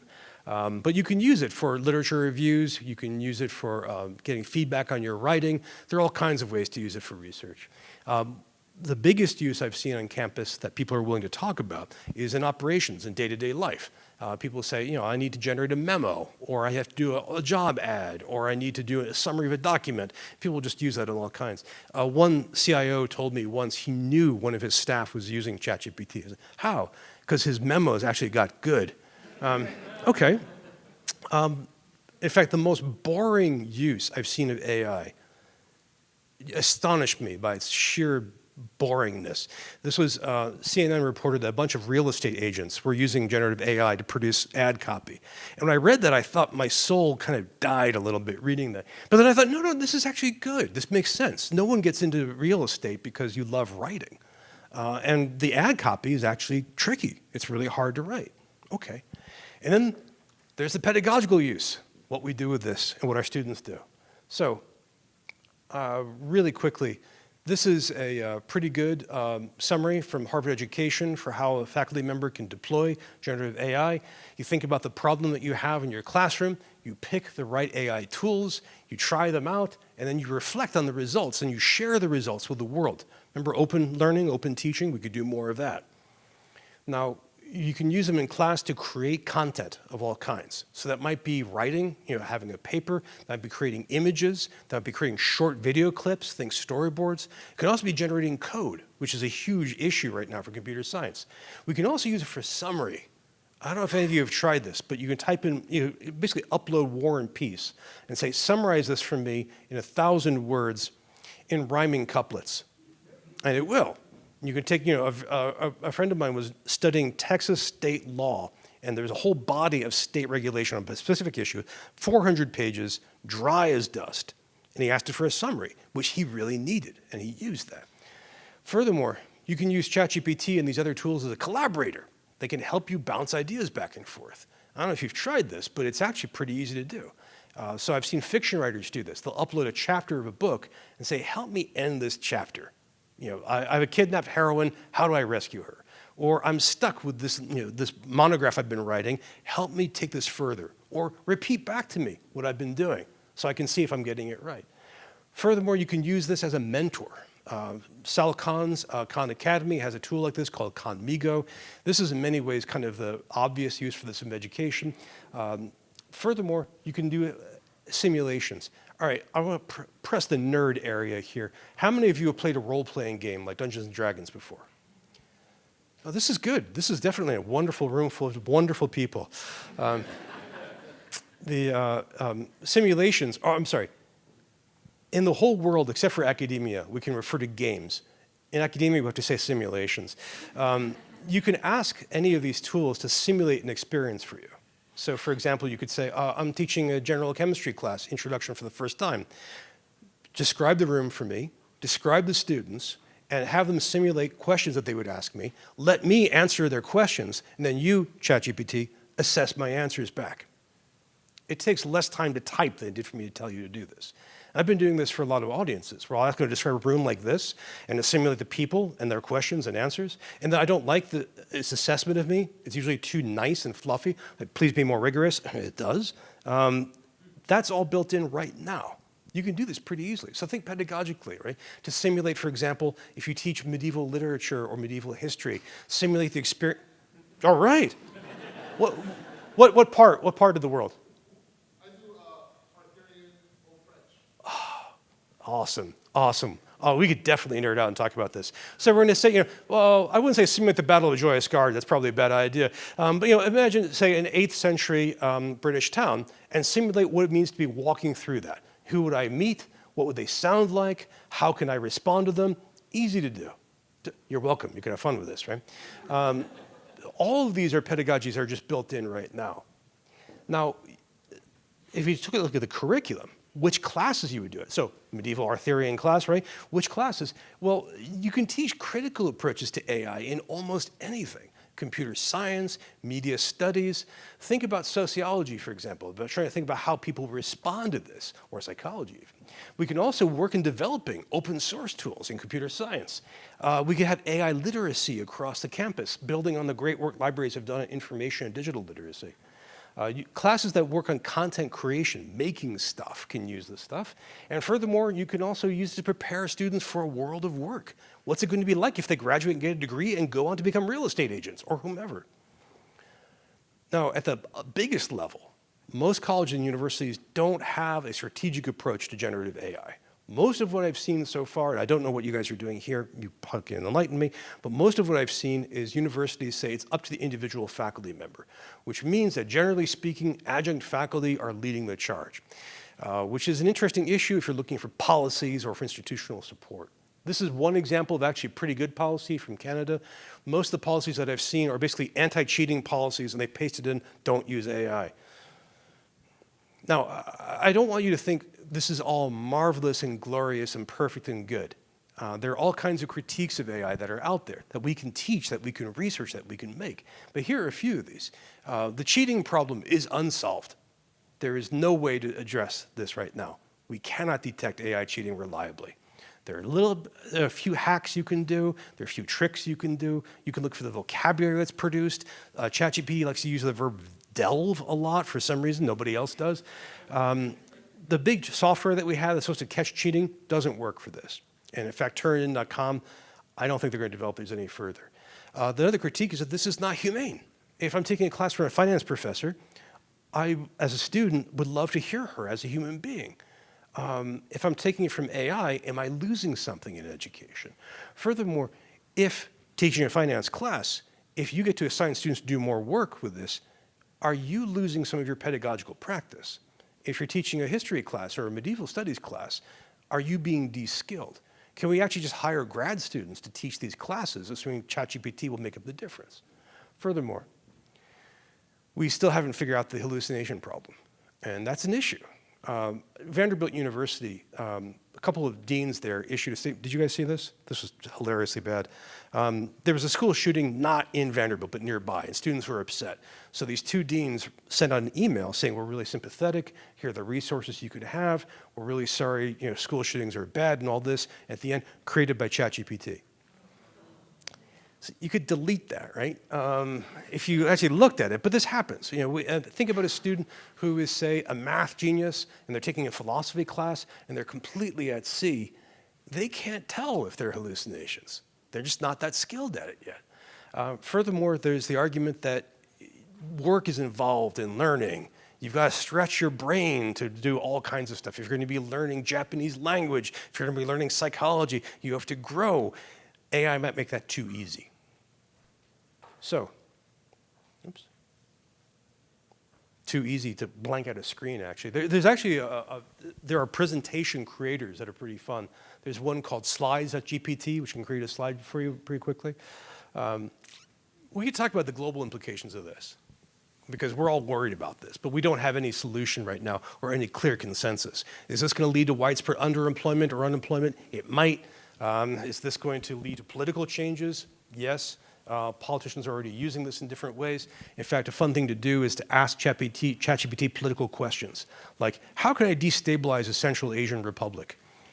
It can give you some useful advice. And of course, we're seeing it in crime in terms of hacking and phishing. Deepfake abuse is an unsolved problem. And there's also a bigger problem, too, which is, I love creating AI art, right? Am I creating anything? Well, where's the creativity in that? It's a great philosophical problem. Okay, a couple of things to think about down the road about this. One is that we may just lose. Students and would-be students may just become more and more excited about AI. They may use it themselves. They may use Conmigo or other tools and not come to our universities as often. Or if they don't solve the hallucination problem, we might become authorities again, which might be nice. We may also see people who want a low-cost higher education use generative AI more and more. So we might see that occurring, say, in lower-ranked state universities or in community colleges, where you might see elite institutions prefer human instructors. Or we might just continue to see people being creative about this stuff, using it in all kinds of ways. All right. Now I want to zoom back out and talk about the biggest picture thing. This is the subject of my previous book. What you're looking at is a U.S. Weather Service weather station. This is in Cape Cod. And you can see on the left that great big body of water is called the Atlantic Ocean. So the U.S. Weather Service had to figure out what to do with this station because eventually the sea would take it up. So should they build a wall, a seawall, in front of it? Should they elevate the thing on stilts so the water can run underneath it? Or should they pick it up and move it to a safe location? And the U.S. Weather Service said, we're just going to let it die. It's just not worth it. We're going to let it go. That bastion of climate change thinking, that progressive state called Florida, actually went through this process for the Florida Keys. They went through individual island by island and said, okay, are we going to invest money protecting this key, or are we going to let the waves take it? And they finished it. They finished the process. Like half of them are going to go underwater. I think all of them are going to go underwater, but the state was okay with half of them going underwater and paying money to protect the rest. This is the biggest crisis facing human civilization right now. I think it's pretty clear. This is a crisis that will last at least 100 years. This is a civilization-wide crisis. In fact, how many of you are philosophers here? Good. Hello. Just one? I mean, Anglo-American, continental? Yeah. Very good, very good. You and I have nothing to say to each other, apparently. This big split in philosophy, anyway. But this is there's a Minnesota philosopher who came up with the term hyperobject to describe climate change, an object that's so complicated and so deep that you actually have a hard time thinking through its complexity. I'm a futurist, so I have to look ahead and see these things. And I've actually had clients tell me not to talk about climate change because it's too futuristic. What you're looking at here is this morning's global weather data, temperature. This is from the European Union, and you can see that it measures surface temperature around the world. And you can see all the gray and black lines are history, going back to the 1990s. And the orange line is last year's temperature, and that reddish line is our temperature right now. And you can see that we've busted past historical records, and we're setting new ones right now. So I don't think future is the way of thinking about this, or not future alone. I put my book and it went black. This is the only monograph on this subject. There are actually not many books about this at all, and they're all collections of papers, and they're hard to find. So I worked through this. I just want to touch on the high points and just give you a sense of how this plays out. The reason I wrote a book about this is because the subject of how higher education intersects with climate change is so complicated. It has so many moving parts that it needed a volume. And when I turned in the manuscript to my publisher, not only did he say thank you at last, but the notes for the sequel volume immediately took up 79 Google Doc pages. So here are a few of the ways to think about it. The first is the campus grounds. Now, you're in many ways very fortunate here. The Midwest is possibly going to become a climate refuge because buildings If you look at campuses in other parts of the world, I was mocking Florida, I'll just mock it again. Miami-Dade County has what are called daylight floods. That is, when weather is beautiful, the city will just flood. Why? Because it's built on sea level and also on a lot of limestone. Miami-Dade is going to go away at some point, unless they wall it off completely. There are dozens of colleges and universities within blocks of the Atlantic Ocean there, to pick some examples. If you look at the southwest of the US, what we used to call the Great Southwest Desert, there are all kinds of campuses. You know, go to Nevada, Maricopa Community College, in Arizona, it's one of the biggest community college systems of all. Nevada, Arizona, a lot of those states barely exist now, and they're only going to get hotter. If you go to the Middle East, there are actually universities where they turn on air conditioners outside because the outside air is too hot to be around. I was in Qatar in January. They said, well, I'm really glad you came out here now. Oh, yeah, why? Because in the summer, you can't walk outside. Like, well, you mean it's unhealthy? Yeah, we don't walk outside during daylight. Do you mean like sick people? No, humans don't go out in daylight. That's only going to get hotter. So what happens to a campus? For example, do you change buildings like this one? You have at least one LEED certified building on campus, right? How do you renovate buildings to make them LEED certified or to reduce their carbon footprint? What do you do when it's a classical building, a historical building, or it's just expensive to do? What do you do with your food services? We know right now that the whole American diet of producing food heavy on meat and animal products produces a lot of carbon emissions as well as methane emissions. It's pretty clear we have to produce less of that. So does your campus cafeteria offer less meat? I know this is shocking and horrifying in the Midwest. Think about Wisconsin, right? Having to do less dairy. It's illegal, right? But how do you do that? What happens to your campus grounds? Do you, for example, offer more trees to sequester carbon? Do you take buildings and design them in other ways? And the vehicles that come to campus, do you try to reduce their gas burning and try to encourage people to come to you with electrical vehicles? Your own shuttles, do you change them? And so on. The campus ground, in other words, is really complicated. And if you're in a danger zone, if you're in a place like Egypt, where we have at least one university on the Sahara Desert's edge, do you figure we need to move? I mean, your own campus historically, you bought the new campus, right? So you have that second ground. I went to the University of Michigan. They built a new campus in the 1970s to save money on heating and cooling bills. And then because it was the 1970s, they ran out of money. So now the University of Michigan's kind of split into two, which is pretty awkward. Do you actually move stakes completely? Those universities in Florida, do they actually move to Georgia, for example? Or do you figure out a way to protect your university? Furthermore, the research you do, how does that, we know that in terms of climate science and climate studies, that academics contribute a lot to it. If you read the IPCC reports or read anything, academics contribute tons of this stuff. And it's across the curriculum. It's obviously in the sciences. You know, people doing geology, people doing physics, people doing meteorology, I mean, contribute a lot to this. But also in the social sciences. One economist got the Nobel Prize in economics for trying to cost out this material. If you think about religious scholars, to come back to that again, religious scholars are studying all kinds of things about this. The current pope has been issuing commands that everyone in Catholicism has to work up on climate change. If you go to India, the Ganges River, which is sacred, is actually drying up. What happens when your holy river ceases to exist? Not to mention psychology. How many people here are psychology faculty? Oh my God. This is the psychology table. This is a metric Jung. This is a Freudian ton right there, a Lacanian unit of psychologists. So in psychology, forgive me for mentioning this to everybody else, there's the idea of solastalgia. What happens to the human mind when you go through a change in climate? So if you go back to your childhood area, and it's different now. The trees are different, the animals are different. It's gone now. How do you respond? Much less in poli-sci, where people are trying to figure out how do we grapple with this stuff? What kind of international collaboration can we do? And so on.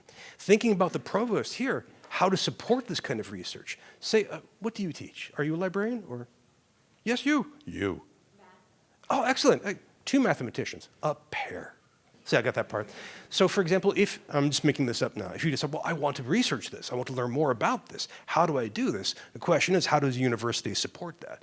You know, do you have a climate center? Do you have professional development and so on? And on top of this, if you want to study this material, your research materials might not be there anymore. There's a great archive in Mexico City that's talking about shutting down because they can't afford to pay their air conditioning bills. If you go to the island of Malta, there are two beautiful prehistoric sites. Has anyone been there for this? Malta's, if you're a Game of Thrones fan, by the way, they filmed part of it in Malta, so you should just go for that. But there are these prehistoric sites that are eerie and astonishing to go through. They're probably homes and temples, we don't really know. But to walk through them and to think this is where humans 20,000 years ago were living and breathing and dying and giving birth, it's a shattering experience. And it's about 20 feet from the Mediterranean Sea. What do? Do they build a shell over it to protect it from the weather? Do they pick the whole thing up and move it somewhere else? Or do they just scan the heck out of it and digitize it? These are research questions. On top of this is teaching. It's easy to teach climate change if you're a climate change specialist. But how do we work this in? We know that our students may increasingly demand this. If you poll Americans and say, do you care about climate change? People over 60 generally say, nah. People under 20 say, this is the most important thing to me. Now, over the past year, that may have been displaced by Gaza, but still very, very large.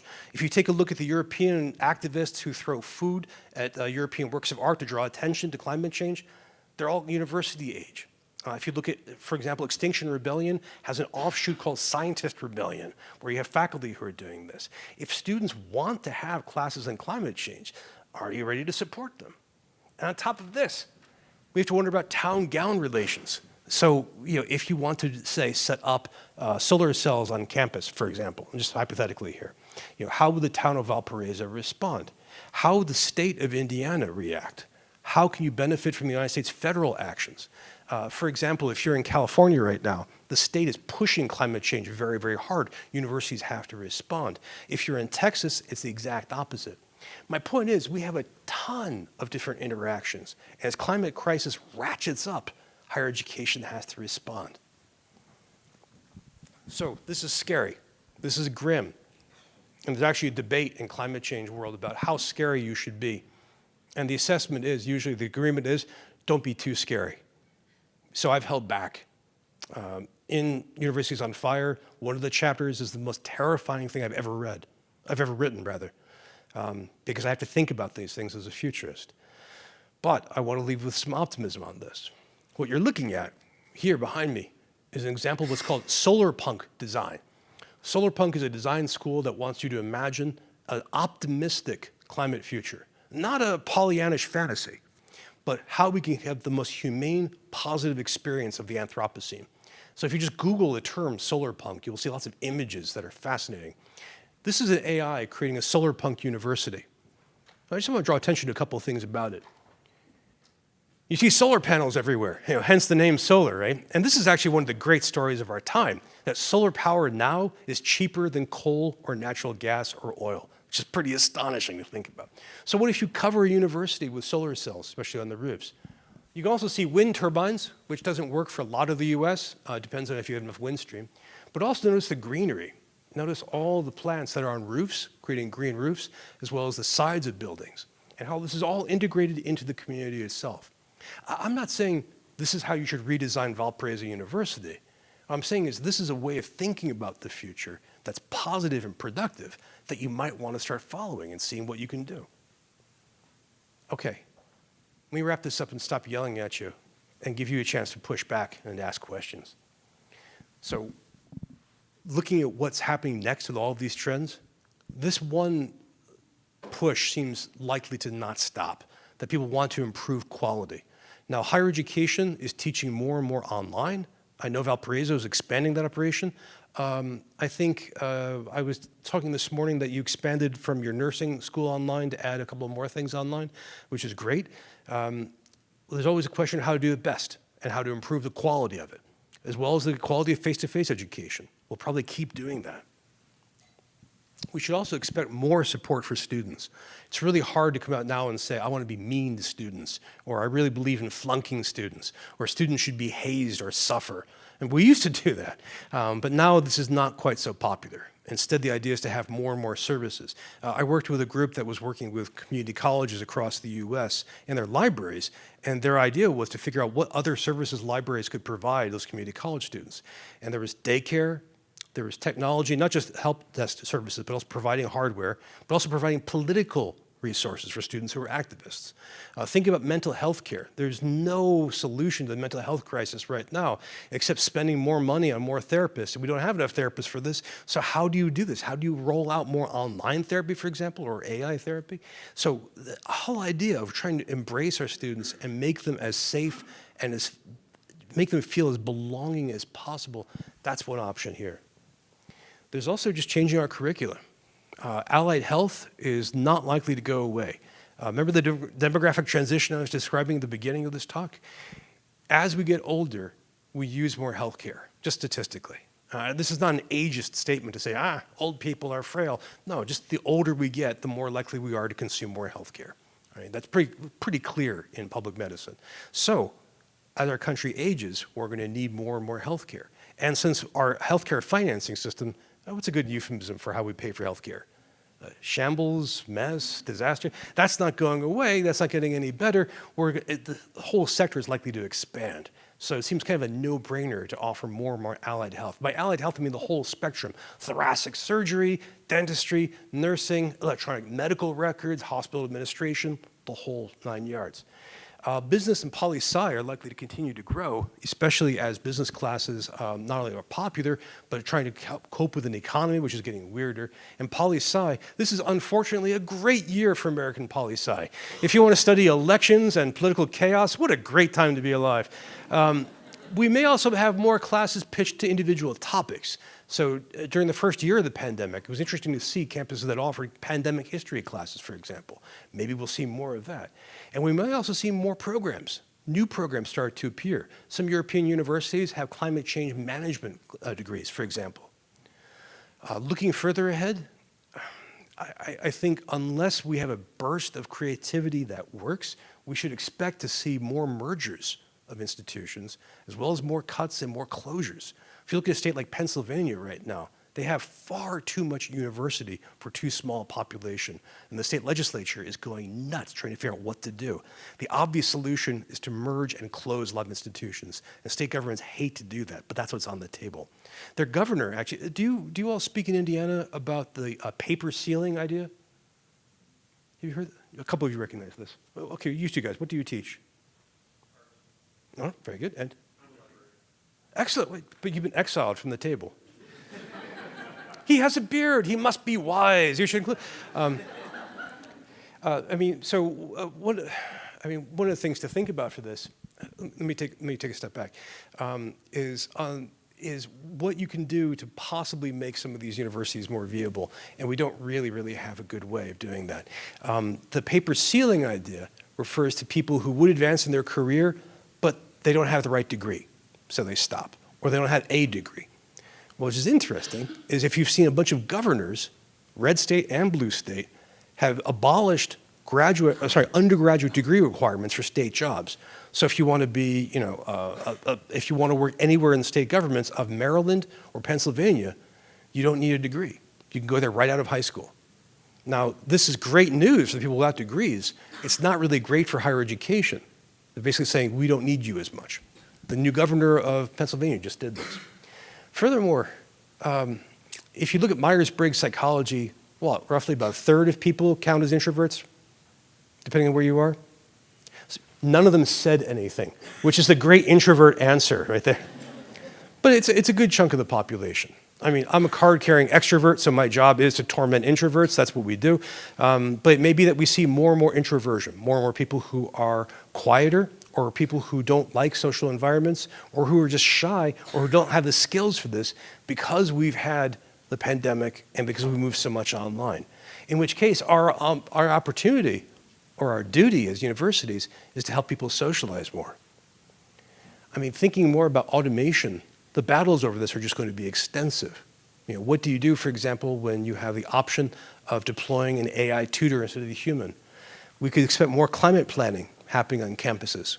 Again, you might be a climate destination for people from Georgia, or from California, or from Texas, or from Saudi Arabia, or from Nigeria. I mean, the whole Great Lakes region is actually a wonderful spot for this. Duluth is declaiming itself to be the climate refuge for the nation. They might be. If you haven't seen, there's an Apple TV series called Extrapolations, which I think me and 12 people have seen. In it, they imagine the future of climate change, and they talk about relocating people from Miami to Duluth. And the way they convince people to do it is they throw in guns. It's also possible that we'll just keep seeing innovation happening all the time, that professors and staff that we support them will be coming with new ideas for teaching and curriculum, especially spurred on by all the trends I've been talking about, and doing so with a commitment to learners. The question that I would ask you is, of all of these forces, which of them is the hardest to predict? And which of these will have the biggest impact on your campus? So let me just stop with that question, and let me turn that question to you. Which of these trends has the biggest impact in your work, either as, say, our professor, or as a librarian, or as part of a university living in this part of Indiana? Which of these trends is having the biggest impact? And as a classroom instructor, you know that if no one answers, I'm going to call on you. Yeah, please.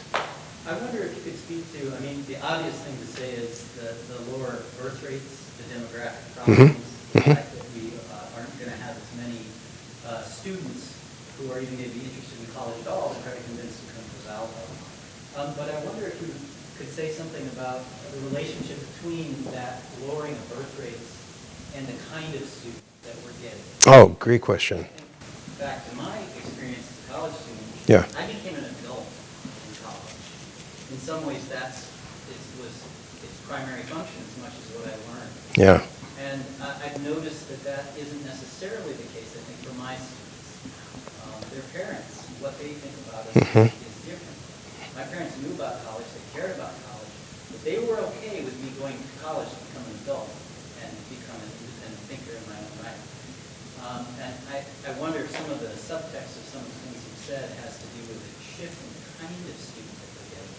It's maybe tied to that demographic.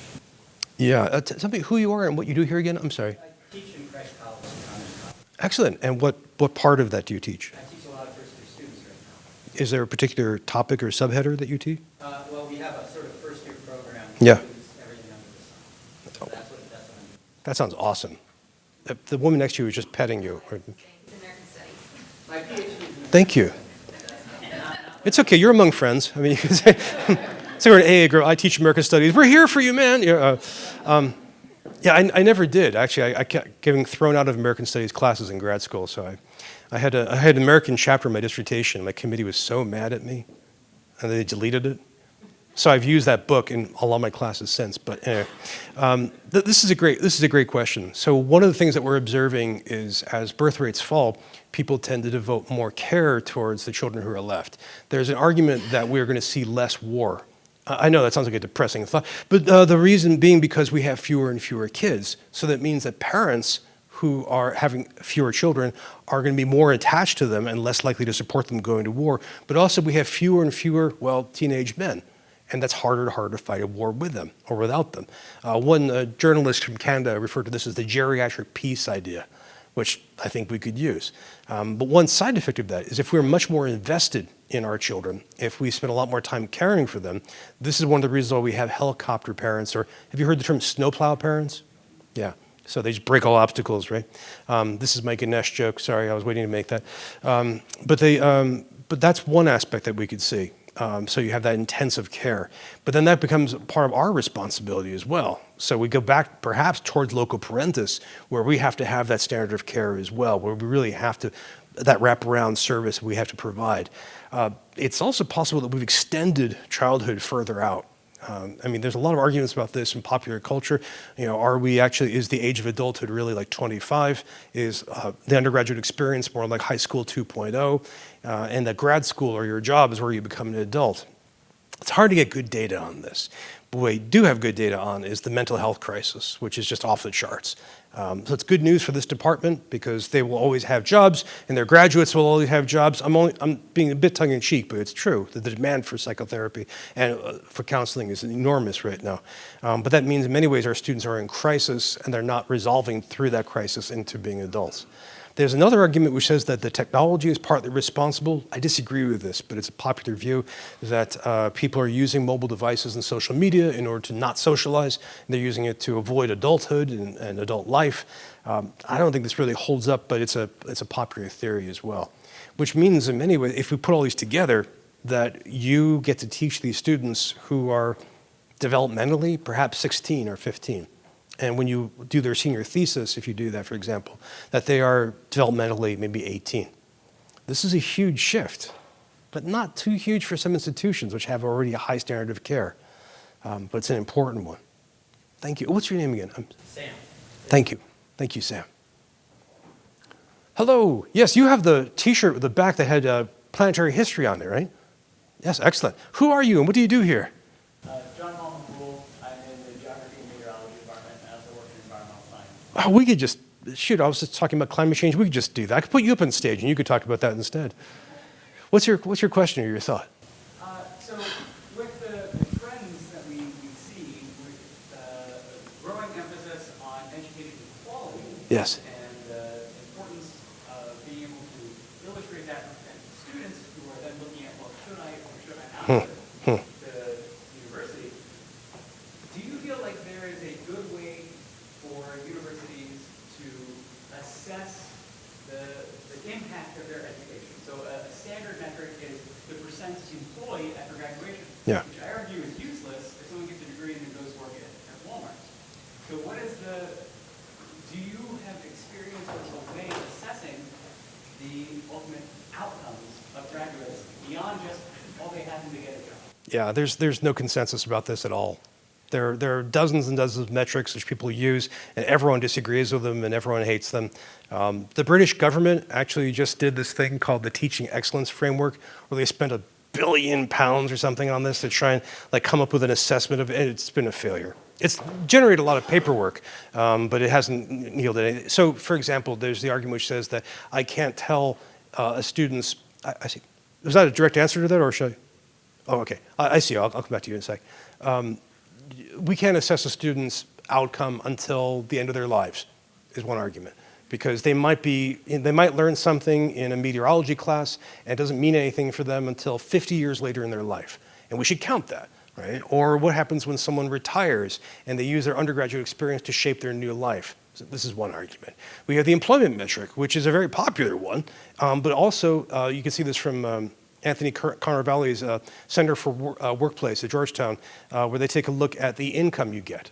So there's the college premium. So in the course of your life, how much more do you earn than because you went to college than if you didn't go to college? That's a very powerful argument to make, especially if you're facing student debt at epic levels. But it doesn't account for someone who, say, for example, works in life of service, or is a teacher, or is unemployed, and is having a great life anyway. There's no good metric for this. We have short-term metrics for some professional associations. So in chemistry, you can take an ACA exam after you graduate. Computer science, there are all kinds of exams you can do for certification in Linux and so on. But we don't have an overall one like this right now. We might need to develop something, but I haven't seen anything convincing. And it's not just us. There's a general crisis in trying to measure the overall economy. Everybody hates GDP, and we use it all the time. It's a terrible measure. I mean, if I burned this down right now, set a fire to this, and you had to replace it, that would be good for GDP, which is stupid, right? You writing a fantastic novel or writing a fantastic mathematical proof counts for nothing for GDP. But if you decide, you get the point. We have other metrics that nobody uses. Like gross happiness that comes from Bhutan, but no one uses this. So it's, I think, possibly just a general crisis of measurement. I'm sorry I don't have a good answer as an answer, but we have to make the case for us. Yes, please.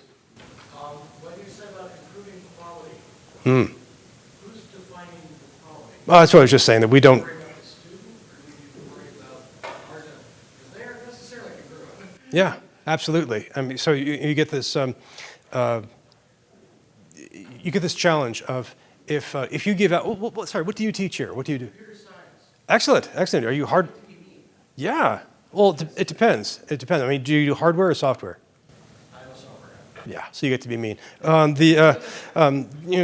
So one thing is you give your students all A's and they're very happy, and then they give you good evaluations. So by one metric, you're doing great, right? Or your students all leave before graduation, they get jobs in cybersecurity because that's a major field, and they get to work, and that's another metric you can use. But do they actually have computational thinking as part of their mental apparatus? Can they play with both, say, we're talking this morning before, C++ as well as Python? Do they know the history of computing? Can they talk about COBOL? Do they know hardware? Can they talk about server architecture and so on? How do you assess this? Do you give them an exam once a year for the rest of their lives? We don't have a good solution for this. Now, do you have a chief academic officer? Lead this? Well, it's kind of his job is to be responsible for this, but it's really, really difficult because we don't have a consensus about this. I mean, this assessment problem is a deep, deep one that we don't have a solution for. And some of my colleagues in humanities will say, good, assessment is evil. So I'm sorry, 2 great questions. I've got 2 lousy answers. There's a man in the back who has his hand straight up, like he's got a question that he can't let go of. Please, go ahead. Okay, talking about how to grow, a question about how to grow the population of the university. Yeah. According to your experience across the United States, from my mindset, there are 2 options. Number 1, we are going to target the United States population, going to those nice, the ideally population, Rico, international. What is your take on that? Well, tell me who you are and what do you do here? Oh, excellent. See, we could just talk about climate change like mad. I mean, and environmental engineering, what a growth option to look at right now. So there are a couple of strategies that are in place. One is to get more international students. And this is harder and harder because, like I said, most of these nations are producing fewer and fewer kids. And if you look at China, for example, which has a large population, for geopolitical reasons I mentioned before, we might not be able to have access to as many of them. India might be in many ways the best target because its population growth is starting to stall out, but they also have a large population, the biggest on earth. If you take a look at sub-Saharan Africa, great population boom, but very, very low quality K through 12 as well as universities, which is a struggle, right? So, do you fight in that marketplace? Try and get as many students as possible. This is one option. Second option is to go online and really, really push online learning. The hard thing about this is that you actually have to have a massive capacity on campus to teach online well. And most campuses don't have that, and they outsource it to OPMs who are problematic in other kinds of ways. But you can get in that marketplace. It is one where you can compete, especially for convenience and for adult learners. I mean, the undergraduate experience of living on campus is great if you're 18, I believe, but if you're 28 or 42, it's pointless. That's not what you want to do. Online learning is perfect for this, right? So that's a second thing you can do. A third thing to do, and this is trickier, and this is where community colleges really shine, is to try and match programs to demand in a really nuanced and careful way. So when I was telling the computer scientists before about cybersecurity issues, it's actually an interesting issue. It's hard to get a degree in cybersecurity these days because you get hired before your degree happens too often. So do you offer more cybersecurity classes? Do you offer more allied health? Do you offer more business and so on? Do you match programs to that demand? It's tricky to do because if you hire someone, say, tenure track, if you have them for the next 50 years of their life, is that demand going to still be there? Can you shape degrees that are the right quality to match this? If you look at program closures across the US, often they're programs that sound really appealing, but were apparently offered badly or to the wrong market. So this is a tricky, tricky thing to do. Now, all of that, this is all the growth mentality, which is something that we've inherited, that we still believe in. It's also possible that we will deliberately reduce our footprint. Now, we've seen this from the University of Maine system, which just announced they're going to be shrinking their student body and their physical footprint by selling off buildings, for example. I've talked to a British university where they received the offer of a massive gift. They turned it down because they didn't want to build any more buildings. Why? They think the idea of economic growth, continuous economic growth, is dangerous and we need to stop it. I mean, if you look at European political science and political economy, they're very interested in degrowth or no growth economics. We don't talk about that in the US. That's positively unpatriotic to say in the US. But it's possible that we will have an embrace of a managed decline. Now, I'm not recommending this. I'm not saying this sounds awesome. I'm saying this may be appealing to a lot of people in different situations, and it may be unavoidable down the road, depending on how we respond. Thank you for that question. I saw a flurry of hands. Now the hands are all, no one wants to ask a question. Now, please, hi. The notion of growing as opposed to targeting what the size of the university should probably be an ideal situation relative to its mission. Yeah. Is it irresponsible or is it more responsible to identify that instead of trying to grow the university to adjust its size to match or complement its mission? It's a hard question for a private institution. Public institutions have it easier because they're bound up with state policy. So you think about, you're the philosopher, does Anglo-American, right? So, we could talk about logic for this for a bit if we want, but state policies are often very precise about this. The big example is California, or we could think, for example, Wisconsin, or the way they used to do it in Wisconsin, where they had really clear metrics that you need to have this many students enrolled in this many things, and that was for the good of the state. Right? That was a very popular thing to do. New York State, the SUNY system has something similar. It's kind of a shambles, but they try and do something similar for that. For a private institution, it depends on your mission. And if the mission, from what I see of most mission statements, I haven't read yours lately, so I'm not going to try and recapitulate it. But a lot of private institution mission statements are global. We want to improve students' abilities to think qualitatively and quantitatively. We want to help them be good global citizens. We want to help them with numeracy and so on. And that doesn't say anything about, say, central New Jersey. That could happen anywhere. So is the mission of a private institution to address a certain subset of population? So here, is it religious, to provide Lutheran education for Lutheran students? Or is it geographically focused? Indiana, for example, or a slice of Indiana, or the Midwest. I mean, that's the kind of decision that one would have to make. But it's also not in isolation, because if I can talk about in a market sense, you're competing with other people. So if you're doing Lutheran education, there are Lutheran institutions. You're competing in Indiana, you got a bunch of Indiana schools and universities. How do you compete with this? How do you set up that framework? I mean, it may be that that kind of degrowth or no growth attitude is where we end up settling and saying, all right, we all have to shrink a bit because the purpose we're trying to solve, we've overfilled it, and now we have to reduce that. Or maybe we think of new ways. We think of new audiences. So I was talking with my namesake, Brian, who does missions, who spoke earlier today. I don't know if he's still here. And he's not here. No, that's good, though, because I want to make sure I'm not talking about an imaginary person. You're all wondering, have I started hallucinating before noon? This can't. But Brian was talking, for example, about Lutheran populations in Brazil and in Ethiopia. So, for example, I'm just winging it here, do you decide to really double down on that and try and serve those populations? You have to rethink this really strategically and really carefully. And also in that area of the consensus about college for everyone, that consensus breaking up, how do you serve the students that we can't prove to them, we can't convince all of them that this is a good thing? Yeah, The reason I asked the question, in a recent podcast, Ben Sass, the president of University of Florida, suggested that beyond public education, that would be a metric that over the next 10 years, every university would confront that and have to reconcile their mission relative to the audience of the population. And that kind of like trimming a tree. You trim a tree so that it can flourish, it can continue to grow. Yeah. He sort of suggested it in that podcast that he had, that would be something that we would all be faced with inevitably. And you're distinguishing between a public university and a private university. I think that's... Well, his focus, I mean, his career is public. I mean, he's a public official, former, governor, and didn't he just step down? Yeah. Yeah. Since June 12th, I reviewed it from June 12th. June 12th, man, that's like 2 months now. I mean, that's a whole. Setting aside what I think about his thoughts in general or his career, I think he's in many ways, the description he gives, I think, is very accurate. But this is something that has to challenge us, because if you're going to trim a tree, which I do as a gardener, right? You have to prune.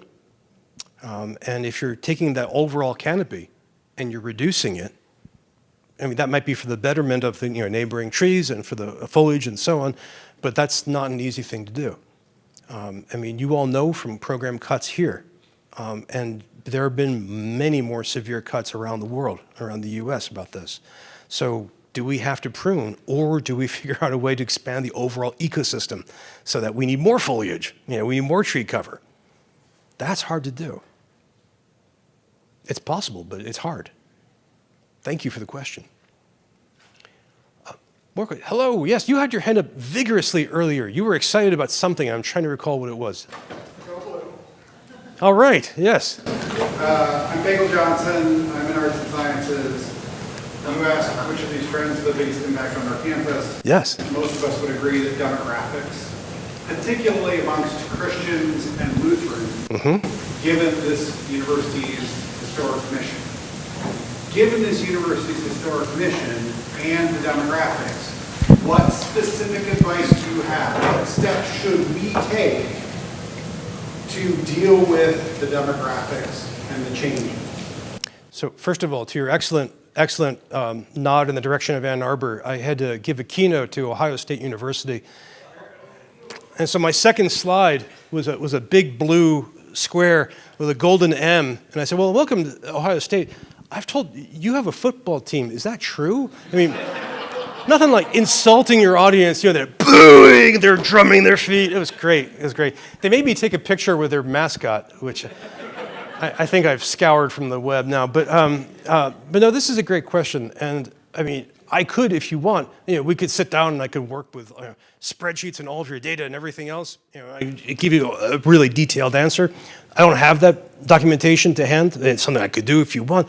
But offhand, what I'm seeing from similar institutions are, first of all, the three options that I described before about international students, about online, and about growing programs. In terms of religion, I mentioned before some of the changes that I've seen other religious institutions, which are basically tweaking their mission in order to stay within their faith tradition, but in order to emphasize something else. So Catholic universities, for example, are in many ways the most extreme, and perhaps the childhood clerical sex abuse scandals are the biggest driver for that secularization that I was describing before. And the Lutheran Church doesn't have that reputation, so in many ways you might dodge that bullet, but you still have to deal with the overall secularization. Now, I'm not seeing any forecasts of a rebirth of traditional American religions. What I'm seeing some religious scholars talk about is a possibility of new religious movements, which is a technical term, an NRM.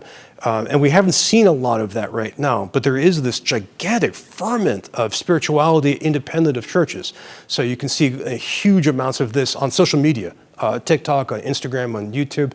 You can see the New Age movement, for example, which is completely unhoused institutionally. It's just very, very widespread. It's possible that in that ferment you could pluck out some more students this way. But I think overall it seems like we have to kind of bet on a growing secularization of our society, in which case a lot of religious institutions have room to move on this. If you don't have some of them will give up having a faith test, for example, for faculty, staff, or students, or emphasizing non-religious aspects of what they do. So thinking about civil engineering, right, or any other field that you can do. It's a tricky one, and it might be one where overall the total faith-based private sector of higher education in the U.S. dwindles a bit. Some of the colleges and universities that we've seen close have been small religious institutions. So again, I'm not giving you a very happy answer. I'm trying to give you a realistic answer.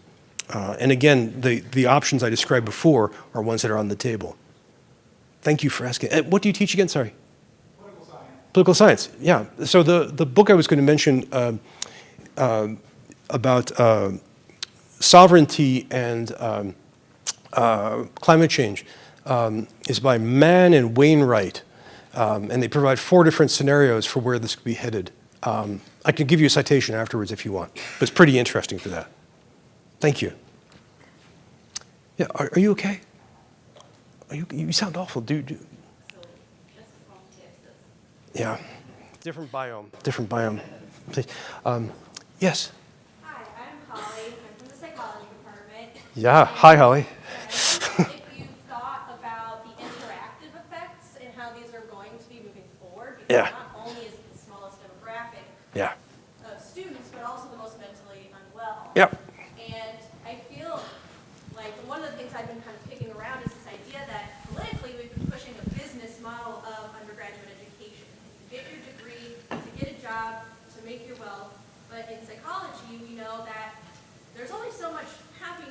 get from wealth. And in the United States, it's about 70 grand. And 70 grand, increasing your wealth doesn't really increase your level of happiness. Oh, I don't know about that. Oh, sorry. It's interesting. It's called the hedonistic treadmill. Yes, yes. I'm on it. And I'm wondering where, as we're pushing education to go in this business model, Yes. pennies and cents, customers always right, we're taking out the meaning when we're hitting this crisis of people with mental illness, people with depression, with anxiety. The biggest thing is they don't have meaning in their life. They can't figure out beyond, I'm just trying to, hit the bills and do all those things. Like, how is that playing on a larger scale forward? Are we taking out the true value of education, and how do we regain that value? Well, it's a great question. It's a great question. And I'm joking about the hedonistic treadmill, although I'm paying student debts for 3 people. So I over 70,000, yes, please. I think, first of all, there's if we can come back to our opening question of how do you assess the value of higher education? And there's this whole realm of higher education, which is non-pecuniary. I mean, how do you, so we're talking before about your students becoming adults. I mean, you can't really put a price on that. And you can try, but it doesn't really work too well. And that's something that we can offer that nobody else really can, except the military. Enrollment there is actually pretty small compared to the U.S. population. You could talk about becoming who you are. I mean, all the, learning to be, discovering what you do in life, discovering your passion, discovering your means of expression, and of course, finding a loved one or a life partner. All the different non-pecuniary things we can point to. I mentioned before some of the non-pecuniary goods as well that you can quantify in terms of, say, civic participation, but also physical health. Mental health is an interesting question to make. Can you say if you have an undergraduate degree, you're more likely to have better mental health than people who do not? That would be an interesting case to make, in which case you could kind of reframe higher education as successful therapy. I don't know if you could make that work with enough stats behind it, and I don't know if it would convince people, which are 2 different things, but that might be a push worth having. I think one of the challenges, again, is trying to quantify this. And again, think about the student debt specter. You can overstate the student debt specter. If you look at the Wall Street Journal, NPR, they love to have stories about the barista with $1 million of debt. Or literally, there was a Wall Street Journal piece about a dentist with $1 million in student debt. Right? But the student debt that the U.S. has is off the charts. Nobody on earth is anywhere close to us. And we're talking about roughly $1.75 trillion. We owe more student debt than we do in credit card debt, which is kind of amazing to think about. And it's not going down. The Biden administration tried different ways to forgive this, which seemed to have stalled out, generally speaking. So faced with that debt and the perception of that debt, it's really hard to make a case of, well, you can come here and you'll have a better mental outcome. Well, you can imagine an 18-year-old saying, okay, well, I'll just go online to BetterHelp and do that instead for $5 a month, or whatever the fee is, and I'll get that outcome. How do I do this instead? It's a hard case to make. I mean, we have to make the case that this is a better life overall. And when you graduate after 4, 5, 6 years, you then have a better life. That's a powerful argument to make. That's a storytelling argument. Now, this guy just stood up and is approaching this, which means he wants me to stop talking. So in order to do that, I have to say, every PowerPoint presentation, according to federal law, has to end with hyperlinks. So if you want to take a look at the work I do about AI, here's my newsletter. It comes out about once a week. If you want to follow me online, you can find these places. And if you want to look at my awesome logo, there it is. Seriously, thank you all for these terrific questions. In the 21st century, I think the best gift you can give any human being is your attention. Thank you for doing that here. I'll be here for the rest of the day. I would love to talk with more of you. Thank you so much.